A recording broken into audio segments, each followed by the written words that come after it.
Assalamualaikum warahmatullahi wabarakatuh. Bismillahirrahmanirrahim. Alhamdulillahilladzi hadana li hada wa ma kunna linahtadiya laula an hadanallah. Alhamdulillahilladzi jama'ana li hada wa ma kunna linajtami'a laula an jama'anallah. Asyhadu an la ilaha illallah wa asyhadu anna sayyidana Muhammadan abduhu wa rasuluh. Allahumma shalli wa sallim ala sayyidina Muhammad wa ala alihi wa ashabihi ajmain. Amma ba'du. Hadirin kaum muslimin rahimakumullah, alhamdulillah puji dan syukur kita panjatkan kehadirat Allah Subhanahu wa taala atas karunia nikmatnya kita telah melaksanakan salat subuh dengan berjamaah. Mudah-mudahan segala amal ibadah yang kita laksanakan senantiasa diterima oleh Allah Subhanahu wa taala. Amin ya rabbal alamin. Salawat dan salam semoga tetap tercurah atas nabi kita Nabi besar Muhammad sallallahu alaihi wasallam. Hadirin kaum muslimin rahimakumullah. Tema kita di subuh Sabtu pekan keempat yaitu membaca kitab Awwalu Marrah At-Tadabbarul Quran, itu pertama kalinya merenungi Al-Quran.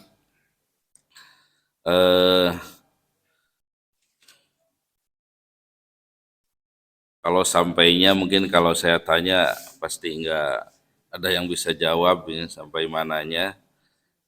Tapi saya kasih tanda dilipat ya. Kita masih di surah Ali Imran. Poinnya yaitu di Mawadi'us surah ya, Mawadi'us surah itu tema-tema dalam surah Ali Imran. Terakhir yang kita baca yaitu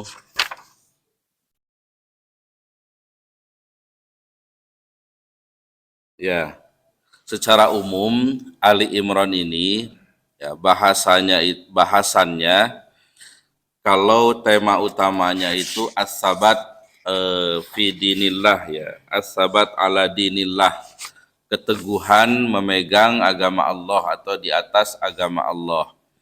Nah, tema utamanya terbagi dua ya. Bagaimana yang pertama menghadapi keteguhan menghadapi muwajahatul afkar al-kharijiyah, pemikiran dari luar, ya, serangan dari non muslim. Ya. Yang kedua, bagaimana as-sabat atau keteguhan dalam menghadapi permasalahan internal ya, di dalam umat Islam itu sendiri. Ya. Karena tantangan keberagaman itu dua, ya, dari luar dan dari dalam. Kalau dari luar kemarin sudah kita sampaikan, digambarkan dengan dialognya Nabi Shallallahu Alaihi Wasallam dengan Nasrani Najron, ya, utusan dari Nasrani Najron.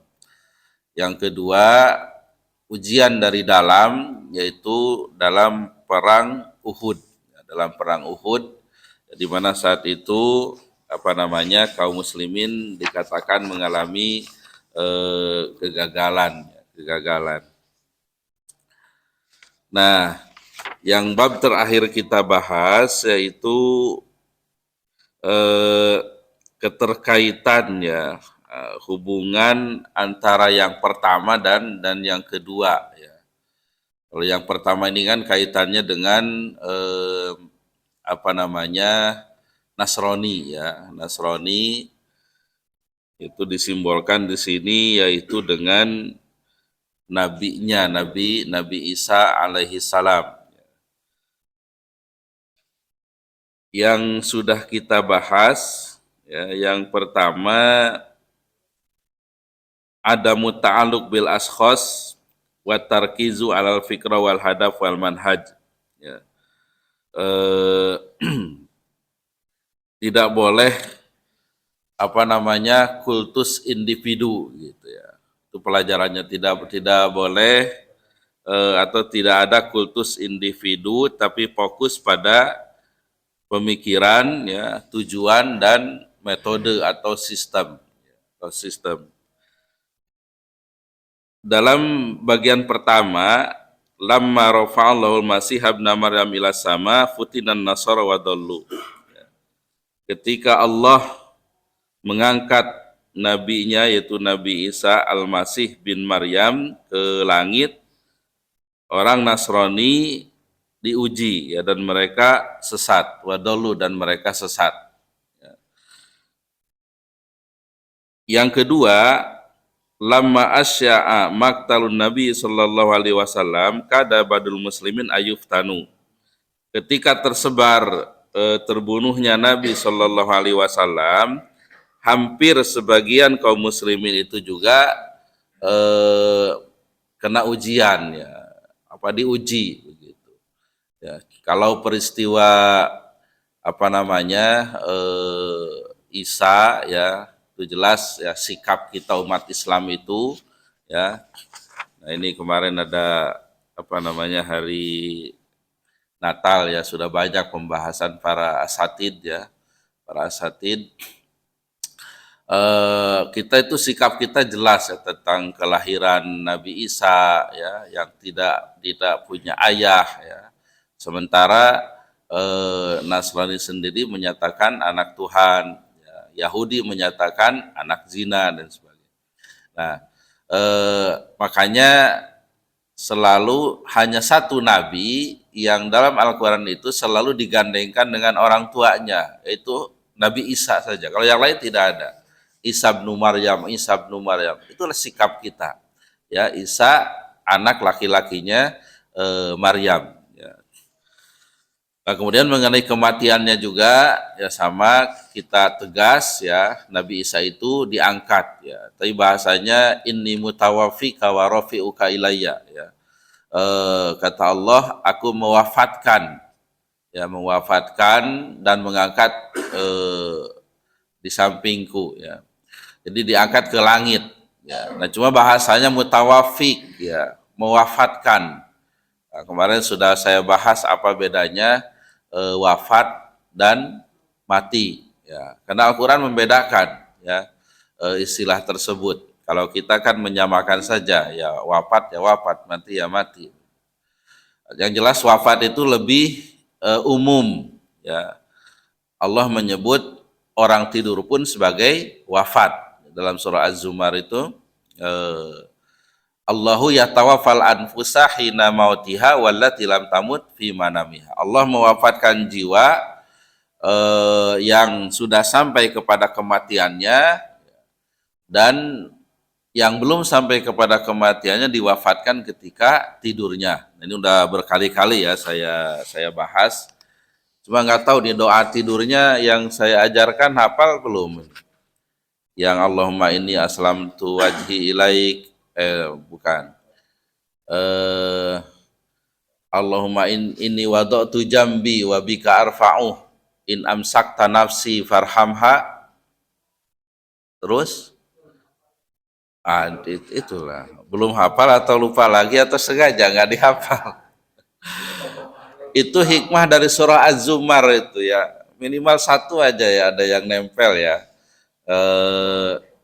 Jadi ini udah berkali-kali nih, kalau ujian ini nggak lulus. Aduh. Ya, ini masalah wafat dan mati ini ya, karena di akhir surah Az-Zumar itu la ayatil liqaumi yatafakkarun ya. Ada tanda kebesaran bagi orang yang mau berpikir ya. Ketika ayat Al-Qur'an diakhiri dengan la ayatil liqaumi yatafakkarun, itu memang harus berpikir gitu, memahami ayat itu karena saking mendalamnya begitu. Ini dalam surah Az-Zumar ini Allahu yatawaffal anfusa hina mautiha wallati lam tamut fi manamiha fayumsikul lati qada 'alaihal mauta wa yursilul ukhra ila ajalin musamma. Allah mewafatkan jiwa yang sampai kepada kematiannya, dan yang belum sampai kepada kematiannya diwafatkan ketika tidurnya. Fayumsikul lati qada 'alaihal maut. Allah menahan jiwa yang sudah sampai kepadanya kematian dan melepas kembali yang belum sampai kepada kematian sampai waktu yang ditentukan. Ya. Jadi proses tidur itu kita wafat ya. Kemarin sudah digambarkan ya, ringkasnya saja. Saya sependapat dengan yang mengatakan tubuh kita ini terdiri dari tiga ya.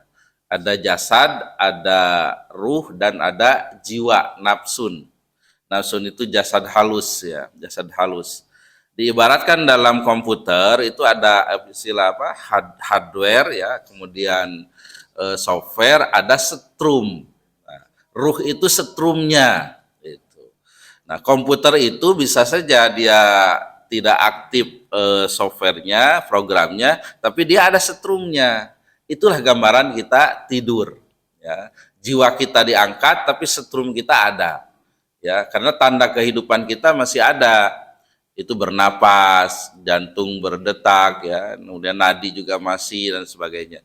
Tanda kehidupan kita masih ada.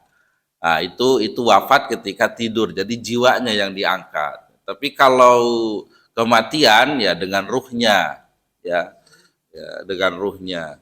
Nah, makanya doanya in amsakta nafsi. Ya, ini contoh ada hadisnya. Ya Allah, seandainya engkau menahan jiwaku, artinya tidak dikembalikan lagi. Itu. Karena bisa jadi niatnya tidur tapi nggak bangun lagi. Ya, karena jiwanya tidak dikembalikan sekaligus dengan ruhnya diangkat. In amsakta nafsi ya Robbi inni wada'tu jambi wa bika arfa'u. In amsakta nafsi farhamha wa in arsaltaha fahfadha bima tahfadu bihi ibadakas solihin. Nanti ada itu di internet, baca, hafalkan, bulan depan ujian ya. Yang bisa dapat door prize. Ya doanya itu kan, ya Allah, aku meletakkan samping kananku ya dengan menyebut namamu ya, dan dengan menyebut namamu aku mengangkatnya. Seandainya engkau menahan jiwaku jadi tidak dikembalikan, sayangilah. Tapi seandainya engkau melepaskan kembali, peliharalah sebagaimana engkau memelihara hamba-hambamu yang solih. Jadi kita udah pasrah mau tidur itu gitu. Terserah, udah nyerahkan ke Allah gitu. Karena kita tidak tahu juga kehendak Allah gitu. Makanya ketika kita bangun langsung doanya alhamdulillahilladzi ahyana ba'dama amatana. Ya. Telah menghidupkan kembali setelah mematikan, itu bahasanya seperti itu. Baik. Jadi bahasa kepada Nabi Isa itu inni mutawafika ya. Mewafatkan, makanya ada khilafiyah ya, ada apa dimatikan dulu atau langsung diangkat saja seperti orang tidur gitu. Nah, tapi sikap kita jelas, Nabi Isa diangkat ya, bukan disalib ya, bukan disalib. Nah, kalau Yahudi ya pendapatnya disalib ya, tapi mereka juga ragu, nanti ada bahasanya dalam surah An-Nisa ya, bahasa ayatnya walakin subbihalahum ya, mereka pun Nabi Isa itu yang disalib itu diserupakan dengan Nabi Isa ya, siapa namanya, Judas Iskariot ya. Karena kenapa Yahudi yang membunuh itu ragu ya, karena anggota Hawari itu kan 12 ya, dengan Nabi Isanya jadi 13. Nah, ketika disalib, lah kok jumlahnya ini 12 gitu. Kemana satu lagi? Nah, yang kedua, memang wajahnya wajah Nabi Isa, tapi ke bawahnya bukan tubuh Nabi Isa. Nah, kalau Kristen apa pendapatnya? Mana yang alam itu? Jadi penebus ya, penebus dosa ya, itu penebus dosa disalibnya itu. Jadi kita tegas ya dalam beragama ini, ya. Baik, itu yang sudah kita bahas ya. Jadi ketika Nabi Isa diangkat, orang Nasrani kena tersesat ya. Kemudian ketika dikabarkan Nabi meninggal di perang Uhud, ya kaum muslimin juga pada kembali ke belakang gitu. Kalau nabinya saja sudah meninggal, siapa yang mau kita bela begitu. Kemudian ya ada juga pendapat ya, nabinya saja terbunuh ya, seakan-akan dibiarkan oleh Allah gitu, tidak ditolong gitu. Itulah ujian bagi kaum muslimin. Kemudian yang kedua yang sudah kita bahas itu wujubu wa ahmiyatul atba, ya. Pentingnya memiliki pengikut, ya. Nabi Isa punya hawari, ya. Nabi Muhammad Sallallahu Alaihi Wasallam punya para sahabat, ya. Yang kemarin terakhir kita bahas yaitu tentang di ayat 146. A'udzubillahi minasyaitonirrajim. Wa ka'ayyin min nabiyyin qatala ma'ahu ribbiyuna katsir fama wahanu lima asabahum fi sabilillahi wa ma da'ufu wa mastakanu wallahu yuhibbus sabirin. Dan berapa banyak nabi yang berperang didampingi sejumlah besar dari pengikutnya yang bertakwa, mereka tidak menjadi lemah karena bencana yang menimpanya di jalan Allah, dan tidak patah semangat dan tidak pula menyerah kepada musuh, dan Allah mencintai orang-orang yang sabar. Nah, di samping mengenai pengikut, ya, pengikut para nabi, di sini juga berkaitan dengan sabar. Jadi saya ingin sedikit belok dulu, ya, biar kita paham, ya. Mungkin ini diulang, ya, karena mungkin di sini juga banyak para asatidz yang ngajar tentang sabar, ya. Ini konsep sabar dalam perang. Mungkin masih ingat, ya, bahasan terakhir kita kemarin, ya. Konsep sabar dalam perang itu adamul wahan, adamul dha'fi, dan adamul istiqanah, ya. Itu tiga istilah dalam Al-Qur'an. Yang pertama, tidak wahan, ya. Wahan itu ketakutan dalam hati, ya. Jadi perang itu harus pemberani, jangan orang yang penakut, ya. Harus pemberani, ya. Yang kedua ada dha'fi, tidak lemah. Nah, ini kalau dha'f ini kaitannya dengan fisik, ya, dengan fisik. Jadi orang yang berperang, ya, itu fisiknya harus kuat, jangan lemah atau sakit-sakitan, malah jadi pasien ketika perang. Makanya kan tentara itu latihannya luar biasa, ya. Ya, mereka dilatih mental, dilatih fisik, begitu. Nah, yang ketiga adamul istiqanah, tidak diam, ya, tidak statis, tapi perang itu ya harus ngamuk, begitu. Nah, itu sabar dalam perang. Nah, sabar itu sendiri dalam Al-Quran itu banyak, ya, dengan berbagai macam turunan atau derivasinya. Secara umum sabar itu artinya kuat, ya, kokoh, tidak mengeluh, gitu, tidak mengeluh. Padahal dalam kondisi bermasalah, begitu. Diibaratkan oleh Imam Ali itu Sayyidina Ali bin Abi Thalib. Jadi ibaratnya seekor binatang, ya, binatang tunggangan, dia capek dan sebagainya, tapi tidak ada keluhan, tidak mengeluh, begitu. Itu secara umum seperti itu sabar itu. Nah, dalam ayat Al-Qur'an lebih rinci lagi tentang sabar itu, bagaimana bentuknya dan harus bagaimana, seperti apa sabar itu. Ini sedikit saja mengulang. Kalau konsep sabar dalam perang tadi, ya, tidak lemah hati, ya, adamul wahan, tidak lemah fisik, dan harus bergerak, harus ngamuk, gitu, tidak diam, begitu. Nah, kemudian ada juga sabar ketika menerima musibah, ya, musibah. Nah, ini digambarkan dalam surah Al-Baqarah, ya, ayatnya sering kita dengar. Mulai ya ayyuhalladzina amanu sta'inu bisabri wassalah innallaha ma'as sabirin, terus, ya. Kemudian walanabluwannakum bisyai'im minal khaufi wal ju'i wa naqsi minal amwali wal anfusi wasamarat wa basyiris sabirin alladzina idza asabatum musibah qalu inna lillahi wa inna ilaihi raji'un. Di ayat walanabluwannakum, ya, ini sering kita dengar dan sering saya ulang-ulang saya sampaikan di sini. Ini janji Allah, sungguh kami akan menguji kalian. Ya, kalau yang tahu bahasa Arab itu ada dua huruf taukid. Ya. Yang pertama la, walana blua. Kalau asalnya itu nablukum, gitu. Nablukum, kami akan menguji kalian. Tapi di sini disebut wala, pakai la ya, walana, kemudian ada nun taukid sakilah, walana luwanna itu. Nah, ini menyatakan pastinya Allah menguji kita gitu. Jadi semua kita akan diuji oleh Allah Subhanahu wa taala gitu. Nah, karena ujian ini juga merupakan ya kita bisa masuk surga atau tidak gitu. Ya, sering saya sampaikan di sini, di Ali Imran kemarin sudah kita bahas juga ya. Am hasibtum an tadkhulul jannah walamma ya'lamillahu alladziina jahadu minkum wa ya'lamas sabirin. Ya.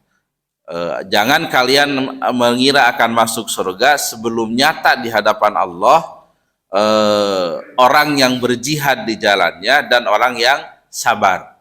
Jadi kunci masuk surga itu jihad dan sabar. Ya. Dan nggak bahas lagi ya jihad yang secara umum ya, kita udah berkali-kali. Nah, ini sabar. Nah, ini batu ujian kita masuk surganya Allah. Dan Allah menjanjikan akan diberi ujian kalian itu dengan ketakutan, al khauf wal ju, dan kelaparan, ya. Wa naqsim minal amwal wal anfus, ya. Kurangnya harta dan kurangnya jiwa. Nah, pengertian kurangnya jiwa ini ditarik dari kita itu orang-orang yang kita cintai. Ya, ini pasti ya. Orang tua kita, mungkin anak kita dan sebagainya, istri, pasangan kita. Itu pasti semua akan mengalaminya, ya. Semua akan mengalaminya, ya. Nah, wa naqsi minal amwali wal samarot wa basyiris sabirin, dan kurangnya buah-buahan dan beri kabar gembira orang yang sabar, ya, yaitu yang ketika dikenai oleh musibah dia mengatakan inna lillahi wa inna ilaihi rajiun. Sesungguhnya kami itu berasal dari Allah dan kepadanya dikembalikan. Nah, yang penting bagi kita ketika melafalkan itu ada penghayatan gitu. Ya, tentang asal kita itu yang dari Allah, ya. Dari Allah akan kembali lagi kepada Allah Subhanahu wa taala, dan ingat ujian itu ya Allah yang memberikan dan itu udah janji Allah. Ya, tinggal kita sabar atau tidak gitu. Jadi ketika ingat kepada Allah ya kita pun tadinya tidak ada, ya. Tadinya pun kita tidak ada dan akan kembali ke tidak ada kembali begitu. Ya, dengan pasangan juga tadinya kita tidak kenal dan sebagainya begitu ya. Adapun kesedihan ya, kesedihan yaitu manusiawi, ya, wajar ya. Bahkan Nabi Shallallahu Alaihi Wasallam yang paling banyak diuji itu ya kan para nabi, itu ada hadisnya ya. Nah, itu bagaimana beliau orang tua sudah tidak ada sejak kecil ya, bahkan beliau sendiri tidak melihat ayahnya ya. Anak-anaknya juga meninggal, ya, kecuali ketika beliau mau meninggal itu tinggal satu, yaitu Siti Fatimah ya. Dan Siti Fatimah pun tidak lama juga setelah meninggalnya Nabi meninggal juga. Nah, ketika anaknya Ibrahim ya, yang terakhir itu Ibrahim meninggal, kalau tidak salah dari Maria Al-Qibtiyah ya, Nabi itu sangat gembira ya, memotong akikah itu 2 kambing yang besar dan sebagainya. Karena tradisi di Arab itu ketika punya anak laki-laki itu kebanggaan tersendiri gitu. Ya Nabi manusia biasa merasakan hal itu, kegembiraan punya anak laki-laki. Tapi ternyata dipanggil juga oleh Allah Subhanahu wa taala ya. Nabi pun menangis sampai ditanya oleh Abdurrahman bin Auf kan, engkau menangis juga ya Rasul, katanya. Iya, saya menangis juga. Tangisan ini adalah tandanya kasih sayang, pemberian dari Dat yang Maha Pengasih, Maha Penyayang. Jadi kalau kita ditinggal yang kita cintai kemudian sedih sampai meninggal, sampai menangis, berarti kita itu punya kasih sayang. Dan itu kasih sayang dari Allah Subhanahu wa taala yang dititipkan kepada kita. Jadi wajar kalau orang lain, tapi yang tidak boleh itu sampai eh, meraung-raung sampai mencakar-cakar dan sebagainya begitu ya. Eh, itu yang tidak boleh begitu, yang tidak boleh. Makanya saya ini teringat sebuah ungkapan ya. Saya senang baca buku-buku sastra itu, tulisan Mustafa Al-Manfaluti. Laula apa namanya? Laula surur fi saatil milad makanal buka fi saatil maut. Walau lal wusuk bidawamil gina makanal jaz'u minal fakri. Walau la farhatu talaki makanat turhatul firaq. Ada yang tahu artinya? Kalau yang beli novel saya ada itu saya tulis itu dengan artinya. Seandainya tidak ada senyuman saat kelahiran, maka tidak ada tangisan saat kematian. Seandainya tidak ada ketergantungan pada kekayaan, ya, maka tidak ada keluhan pada kefakiran. Seandainya tidak ada kegembiraan saat perjumpaan, maka tidak akan ada kesedihan saat perpisahan. Ya, ini sudah pasangannya gitu. Ya, ada senyum, ada kebahagiaan ketika melahirkan, ya pasti ada tangisan ketika kematian. Ya, begitu juga ada senang ketika jumpa, ada sedih ketika berpisah. Jadi itu hal yang manusiawi ya. Cuma kita dituntut untuk sabar ya. Kemudian yang ketiga kita baca juga tentang sabar itu dalam hal ibadah ya. Dalam hal ibadah itu dalam surah Ar-Ra'd ayat 22. Walladzina sabaru ibtigha wajhi rabbihim wa aqamus salata wa anfaqu mimma razaqnahum sirra wa alaniyah wa yadra'una bil hasanati sayyi'ata ulaika lahum uqbaddar. Dan orang yang sabar karena mengharap keridhaan Tuhannya, melaksanakan sholat dan menginfakkan sebagian rezeki yang kami berikan kepada mereka secara sembunyi atau terang-terangan, serta menolak kejahatan dengan kebaikan, orang itulah yang mendapat tempat kesudahan yang baik. Ya tempat kesudahan yang baik itu ya surganya Allah Subhanahu Wa Taala. Di sini gambarannya ibtigo awajhillah ya. Sabar itu semata-mata mencari keridhaan Allah. Ini dalam hal ibadah ya. Ibadah sholat itu bagi yang tidak terbiasa, apalagi sholat malam dan sebagainya, berat begitu, berat. Tapi ketika orang sudah memang niatnya mencari ridho Allah, ini perintah Allah, ya dia melaksanakan sholat dengan baik, yaitulah sabar. Gitu. Jadi sabarnya mengabaikan kemalasannya, ya, mengabaikan kemalasan itu dalam hal ibadah. Jadi melaksanakan ibadah dengan sebaik-baiknya, ya. Sholat yang lama katakanlah memang anjurannya sholat itu ya afdhalus sholat tulul qiyam ya ada itu. Jadi seutama-utama sholat itu yang panjang berdirinya. Ya, ya kalau Nabi sering saya cerita di sini yang riwayat Hudzaifah itu satu rakaatnya Al-Baqarah, Ali Imran sampai An-Nisa gitu. Itu kebayang berapa jam itu berdirinya itu ya. Tapi kuat begitu, tapi kuat tidak mengeluh ya, tidak mengeluh ya. Nah ini gambaran kesabaran ya, gambaran kesabaran. Jadi kalau dalam hal ibadah itu ya sudah kita hanya mencari ridho Allah ya, mencari ridho Allah dan dengan ibadah itu orang yang betul-betul sudah sabar dia merasa senang gitu ibadah itu. Makanya ada sabda Nabi ya, ju'ilat qurratu aini fis shalah ya. Ada yang membaca ju'ilat, ada yang ja'altu ya qurratu aini fis shalah ya. Kalau dibaca ju'ilat itu dijadikan kegembiraan bagiku ketika sholat gitu. Ada juga yang kalau dibaca ja'altu qurrata itu aku menjadikan kebahagiaanku itu dalam sholat.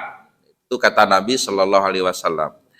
Jadi Nabi merasakan sholat itu nikmat gitu, qurratu ain, ya, kenikmatan, ya sehingga walaupun berdiri lama begitu tidak terasa begitu. Nah itulah orang yang memang sudah sudah melewati kesabarannya, ya, artinya udah sabar tingkat tinggi begitu. Ya, jadi kembali lagi konsep sabar itu ya tidak kuat, ya tidak keluh kesah, ya walaupun ada beban begitu.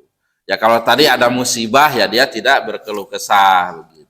Ketika berperang sama, dia kuat tidak berkeluh kesah, ya. Ketika ibadah juga sama, ya, tidak keluh kesah begitu. Ini imamnya lama sekali, ini kapan selesainya gitu.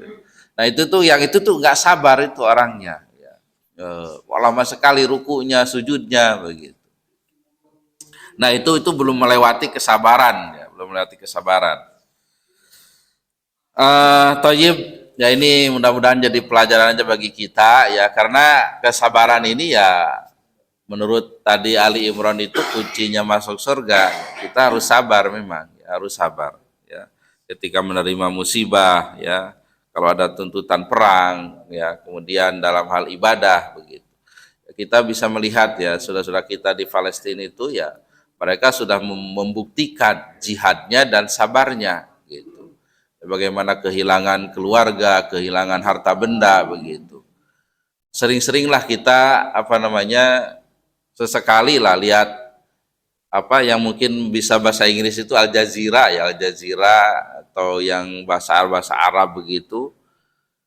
Itu kan langsung di shooting bagaimana keadaan kemah dan sebagainya, tidak terjemahan ya di berita Indonesia kan juga ada, ya, tapi lebih jelas itu Arab gitu. Terus mereka diwawancara, kemudian di sela-sela omongan mereka itu menceritakan kesusahan, ya, air yang susah, apalagi ketika musim dingin kan banyak yang meninggal juga, anak-anak udah meninggal. Tapi mereka ada kata-kata alhamdulillah, alhamdulillah, ada selipan-selipan itu, ya, ada selipan-selipan seperti itu, ya. Itulah orang-orang atau hamba-hamba yang dicintai oleh Allah, ya. Dalam ketika kita baca tadabbur Al-Fatihah itu kan Allah itu mencintai al-mahamid, ya, pujian-pujian yang suka memujinya dalam keadaan apapun gitu. Makanya sering kita dengar alhamdulillah ala kulli hal wa fi kulli hal. Nah, itu biasanya disampaikan ketika ada sesuatu yang tidak disukai oleh jiwa, ya, ketika ada kesedihan, ada yang meninggal atau ada ujian gitu. Itu membacanya itu alhamdulillah ala kulli hal wa fi kulli hal gitu, ya. Tajib, waktu suruk lewat berapa sekarang? Lewat 38, ya. Ya, masih lama, ya. Tajib, kemarin juga kalau tidak salah sudah sekilas dibaca talkhisu asbabi wa wasaila sabati allati ja'at biha surah. Ringkasan sebab-sebab dan sarana-sarana keteguhan dalam beragama yang ada di dalam surah Ali Imran. Yang pertama at-tamasuk bil Qur'ani wa sunnah, ya. Berpegang teguh kepada Al-Quran dan As-Sunnah, ya. Kalau ingin kuat, kita ingin teguh dalam keberagaman kita harus banyak berinteraksi, ya, dengan Al-Quran ini dan dijadikan sebagai pegangan kita, ya, dengan pegangan kita. Makanya penting kita baca Quran tafsirnya, ya, kemudian baca juga kita hadis, ya, supaya kuat keberagamaan kita itu, ya. Kita dibebaskan baca kitab suci kita, ya, Al-Quran dikaji dan sebagainya, ya. Berbeda dengan agama lain. Kemarin saya cerita itu yang agama Hindu itu orang biasa nggak bisa dia baca Weda. Saya tanya teman itu, ada nggak jual Weda dijual itu? Saya penasaran pengen baca. Oh, nggak bisa, nggak ada jualan, katanya, nggak bisa dibaca sama orang-orang biasa, katanya. Harus tingkat resi, ya, atau empu bahasa mereka itu, ya. Dan ternyata mereka katanya ada yang masuk Islam dengan membaca weda itu, karena di weda ada nubuatnya Nabi Shallallahu Alaihi Wasallam itu dan sebagainya. Nah itu apa namanya kelebihan agama kita ya, kita maksudnya bukan suci yang tidak boleh dipegang, tidak boleh dikaji begitu. Dan mereka memahaminya terlalu berlebihan begitu, tidak boleh dipegang, dibaca orang sembarang begitu. Ya,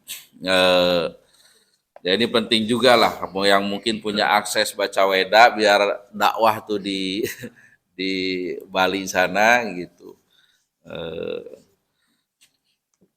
Ya kita ini apa nih alhamdulillah ya Allah menurunkan ya kita baca ya, ada ketenangan ketika bacanya, kita mengkajinya dan mengamalkannya ya. Ini bagaimana kita supaya sabat dalam atau kokoh atau apa namanya teguh dalam beragama ya. Jadi kajian-kajian hadis Quran itu ya penting ya. Kemudian yang kedua taqwallahi azza wa jalla ya. Bertakwa kepada Allah ya. Yang jelas pengertian takwa di sini memang ketakutan ya, takut kepada Allah Subhanahu wa taala. Karena banyak pengertian daripada takwa itu ya. Dan ketakutan ini menghasilkan imtisalu awamirillah wajtinabun nawahi. Ya, melaksanakan semua perintah Allah dan menjauhi semua larangannya ya.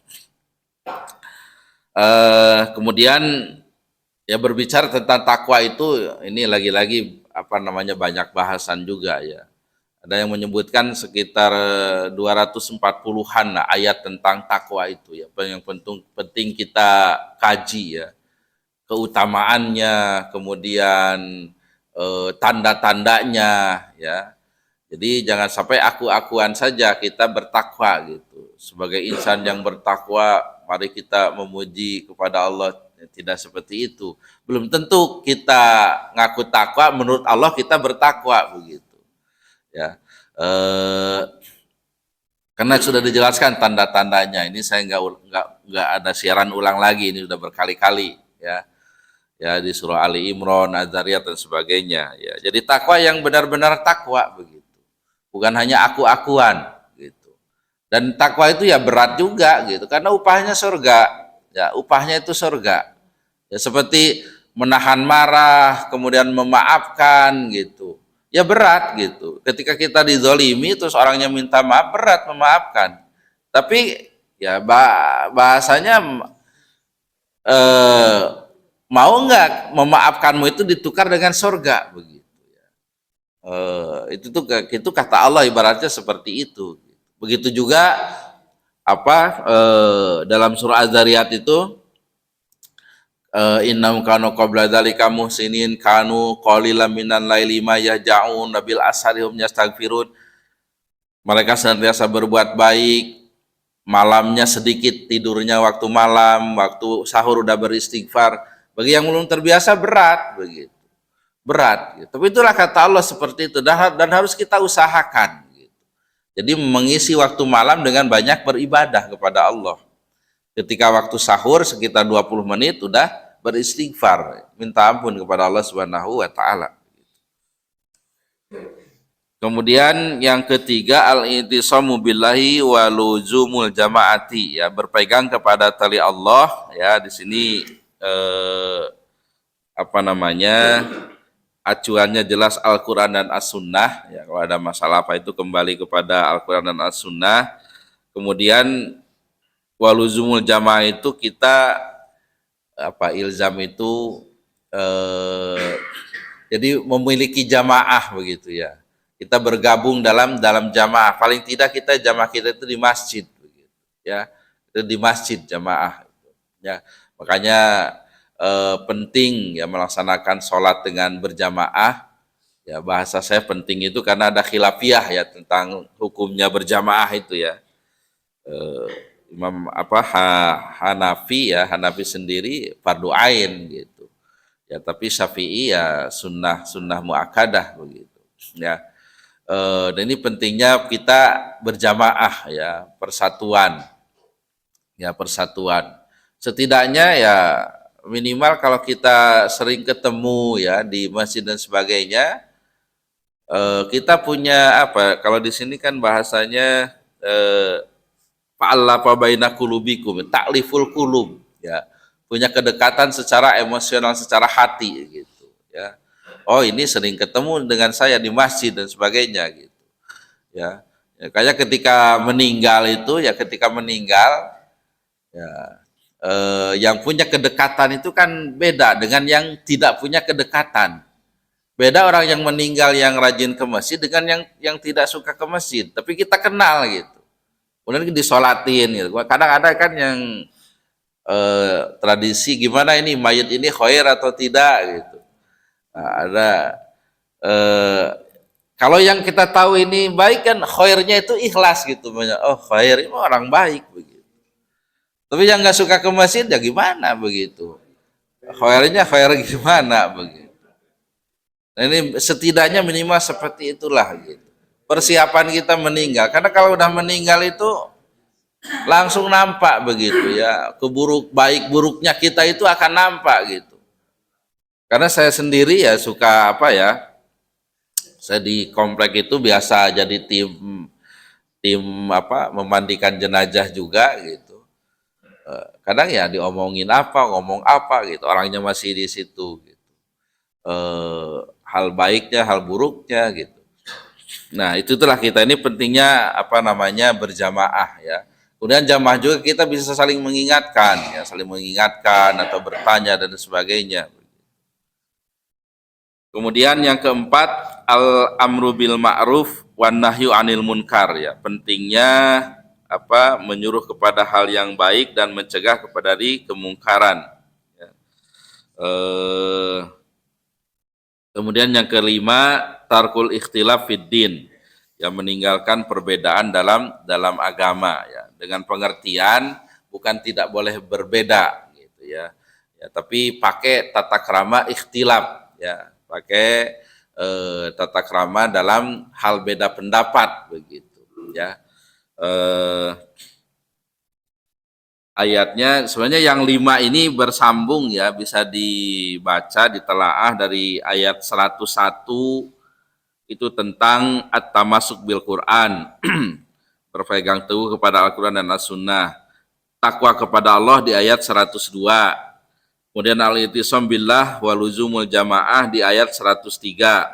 Al-amru bil ma'ruf wa nahyu anil munkar di ayat 104. Ayatnya sering kita dengar ya, wal takum minkum ummatu yad'una ilal khair wa ya'muruna bil ma'ruf wa yanhauna 'anil munkar wa ulaika humul muflihun.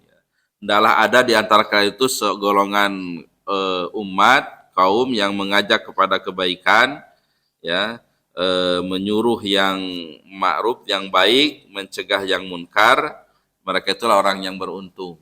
Nah, kemudian yang kelima itu tidak ada apa ikhtilaf dalam keberagamaan ya, dalam beragama gitu. Di sini digambarkan ayat 105 wala takunu kalladzina tafarraqu wakhtalafu min ba'di ma ja'ahumul bayyinat wa ulaika lahum adzabun adzim. Janganlah kalian seperti orang-orang yang bercerai-berai, berpecah belah dan berbeda pendapat setelah jelas kepada mereka itu tanda-tanda ya kebesaran Allah ya. Bagi mereka ada siksa yang amat pedih begitu. Nah, ini apa? Mungkin yang mengkaji Kristen ya, kristologi atau yang mu'alaf itu tahu begitu. Bedanya di mereka itu kan ada aliran-aliran ya di Kristen itu ya. Bahkan apa namanya dari apa istilah Advent dan sebagainya itu saya juga tidak begitu paham ya. Tata caranya kan beda ya, nyanyinya dan sebagainya gitu. Belum tentu yang dari gereja ini bisa diterima di gereja yang sana gitu kan. Itu tuh bedanya sangat tajam sekali. Kalau kita mau masuk masjid, masjid mana saja kita bebas begitu. Sholat kita sama begitu ya. Itu cobalah dikaji lagi itu bedanya mereka itu ya. Belum tentu yang dari gereja ini diterima di gereja sana itu apalagi di luar negeri begitu. Itu sebegitu tajamnya perbedaan mereka itu. Nah, kita ini bersyukur ya umat Islam ini ya kita bersatu. Adapun beda-beda fikih ya itu tuh ya hal yang wajar begitu. Hal yang wajar tapi tidak boleh jadi perpecahan ya.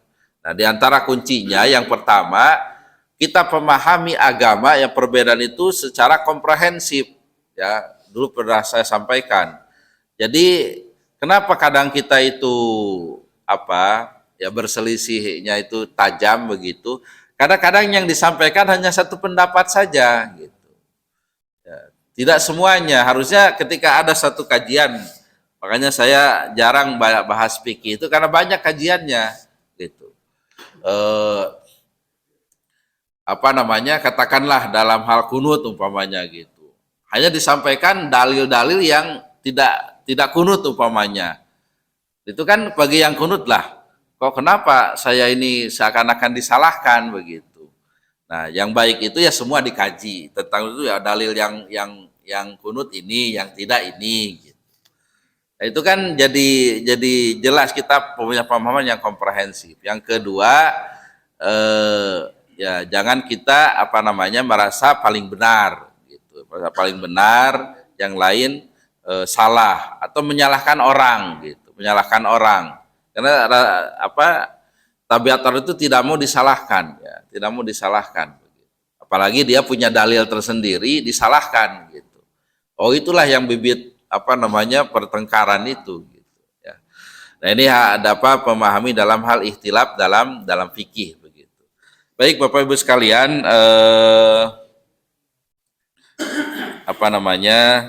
saya kira cukup ya, tapi mungkin ada yang mau menambahkan atau mungkin salah perlu diluruskan. Assalamualaikum warahmatullahi wabarakatuh.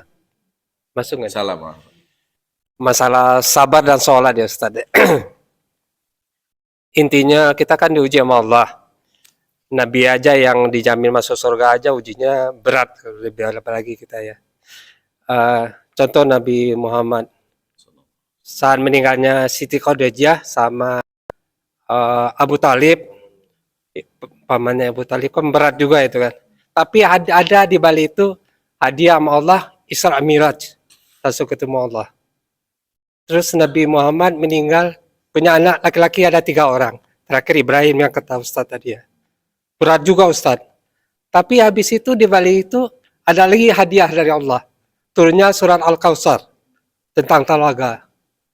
Yang semua umat nanti akan minum dan tidak pernah haus selamanya gitu ya Ustaz. Nah, kita manusia biasa ini kan nggak susah nih mencerna ayat inama usi yusra. Kesusahan itu ada kemudahan. Itu masalah ujian ya. Yang kedua masalah sholat. Intinya masalah sholat malam ini kadang agak berat juga Ustaz ya. Ya makanya sholat itu berat kecuali orang-orang yang kusyuk gitu ya kan. Nah, mana nih kira-kira kalau sholat malam itu orang ngantuk habis kerja berat sholat. Itu aja Ustaz. Ya. Baik, yang pertama mengenai ujian, memang ada hadisnya yang paling berat ujian itu adalah para nabi ya, para nabi. Tapi di balik semua ujian itu ada hikmahnya ya. Makanya Isra Mi'raj itu merupakan pelipur bagi Nabi Shallallahu Alaihi Wasallam yang mengalami kesedihan. Ya, tahun itu terkenal dengan Amul Huzni ya, tahun kesedihan. Nah, jadi perjumpaannya dengan Allah, kemudian dinampakkannya tanda-tanda kebesaran Allah, itulah yang menjadi pelipur dari kesedihannya. Jadi kembali lagi kepada Allah begitu. Katakanlah seperti Siti Asiyah ya, Asiyah yang disiksa oleh Firaun itu ketika dinampakkan tempatnya nanti bangunan istananya di surga malah tersenyum begitu ya, malah tersenyum ya. Ini juga tentunya bagi kita tadi mungkin yang perlu juga dilengkapi ya. Allah itu bahasanya tidak menjanjikan untuk tidak menguji ya. Tapi Allah menjanjikan ya di setiap ujian ada kemudahan gitu. Ayatnya tadi yang dibaca itu Al-Insyirah itu fa innamal usri yusron. Innamal usri yusron. Udah saya bahas ini kalau tidak salah ya. Kenapa dibalik 2 kali itu kan? Nah, ketika al-usru ada alif lamnya, itu makrifat. Maka al-usru yang pertama itu al-usru yang kedua. Fa inna ma'al usri yusron, inna ma'al usri yusron. Karena kalau al-usru itu kesulitan, di situ pakai alif lam gitu. Nah, sementara yusron dengan nakiroh. Nah, dengan nakiroh itu artinya nakiroh yang pertama itu bukan nakiroh yang kedua. Jadi kemudahan yang pertama itu bukan kemudahan yang kedua. Artinya apa? Dalam satu kesulitan minimal ada dua kemudahan. Gitu. Makanya kata siapa ya? Ibnu Mas'ud kalau tidak salah, lupa saya. Layak libal usru yusrain bahasanya. Satu kesulitan tidak akan mengalahkan dua kemudahan. Ya. Jadi kembali lagi, intinya ya pelipur duka itu ya dengan dekatnya kita kepada Allah. Makanya yang digambarkan itu bagaimana ketika Isra Mi'raj dinampakkan surga ya, ketemu dengan Allah, dapat apa namanya oleh sholat gitu. Makanya sholat ini penting juga ya, khusyuk dalam sholat ya. Kalau tidak salah pernah juga saya sampaikan ya, diantaranya yang pertama mengingat kematian, yaitu ada hadisnya, udkuril mauta fi sholatika fa innar rajula idza dzakara al mauta fi sholati la haryun ayusina sholatahu. Ingatlah kematian dalam sholatmu, karena kalau orang ingat mati ketika sholat dia akan memperbaiki sholatnya. Kalau nggak salah siapa? Pak Endang ya, kalau tidak salah, suka sebelum kalau jadi imam itu mengingatkan apa? Ingat mati itu ya. Ingat ya, nggak tahu ini mungkin sholat yang terakhir gitu. Makanya dalam hadis lain, idakum tapi sholatika fasoli sholat muaddi. Kalau engkau mau sholat, maka seakan-akan ini sholat perpisahan gitu. Seakan-akan sholat terakhir kali gitu. Terus supaya timbul khusyuknya, ingat. Kemudian yang kedua, menghadirkan Allah ketika sholat ya. Karena dengan mengingat Allah hati menjadi tenang gitu. Makanya sering saya sampaikan berkali-kali, kenapa yang dibaca itu surah Al-Fatihah. Karena ada iyyaka na'budu wa iyyaka nasta'in, itu salah satunya. Hanya kepada engkau. Jadi orang kedua gitu. Mukhatab bahasanya itu. Jadi Allah itu seakan-akan ada di depan kita. Nah, itu yang harus kita hadirkan ketika sholat. Yang ketiga, memahami dan merenungi bacaan sholat. Gitu. Yang dibaca ketika sholat. Ya. Karena menurut, nah ini juga lupa saya, Ibnu Mas'ud atau Ibnu Abbas ya. Jadi sholat itu ya ma'akol taminha, yang didapat dari sholat itu yang engkau ngerti, paham gitu. Makanya ada sabda Nabi, orang itu sholat itu dapat pahalanya ada yang 100%, ada yang 1/5 saja, ada yang 1/6, mungkin ada yang setengah gitu. Itu tergantung konsentrasinya. Makanya penting kita minimal kita tahu bahasa Arab itu, tahu arti bacaan sholat gitu, agar timbul khusyuk kita gitu. Karena kita itu menurut siapa itu?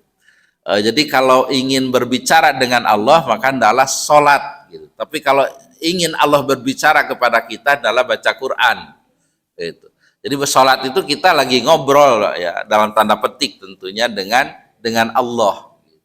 Jadi kalau kita paham yang kita baca, ya, timbul kekhusyuan itu dalam sholat. Ya begitu juga ya, sholat malam memang berat ya, tapi kalau sudah tahu hikmahnya, makanya penting kita tahu hikmah ya, tahu keutamaan dan sebagainya, supaya ada semangat kita untuk melaksanakannya.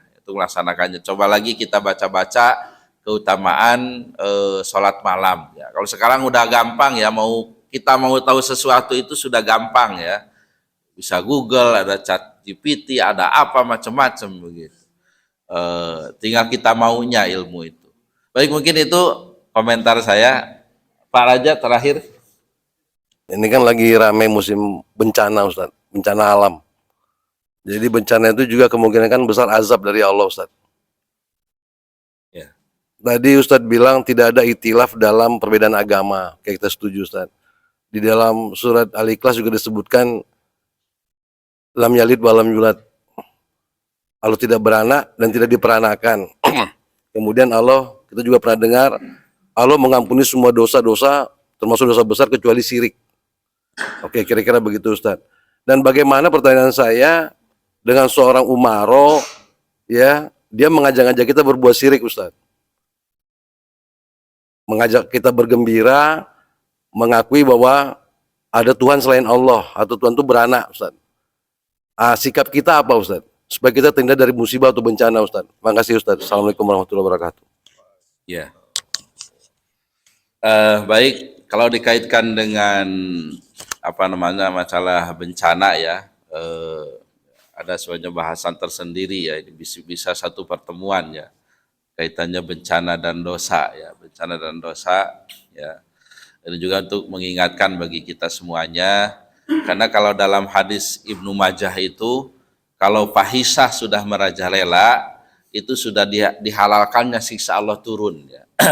Fahisah itu adalah dosa-dosa yang kalau negara tersebut berhukum dengan hukum Islam itu ada hukumannya ya, seperti berzina ya, minum minuman keras, berjudi. Nah, kalau itu sudah merajalela ya, itu bahasa hadisnya sudah dihalalkannya siksa Allah itu turun. Dan ketika siksa Allah turun, fitnah